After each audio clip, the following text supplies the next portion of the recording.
learning how to tie the figure 8 knot? By the end of this video you will know how to tie a figure 8 knot. Start tying the figure 8 knot by making a loop in the rope. The figure 8 knot is often used as a stopper knot for sports climbing.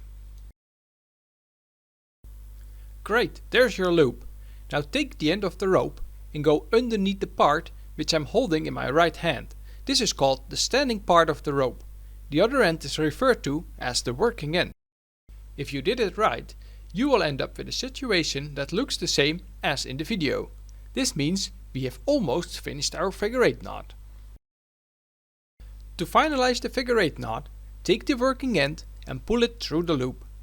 Pull the knot tight and that's it.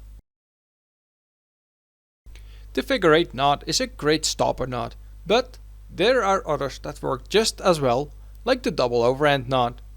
If you want to learn how to tie this stopper knot, then check out the related video.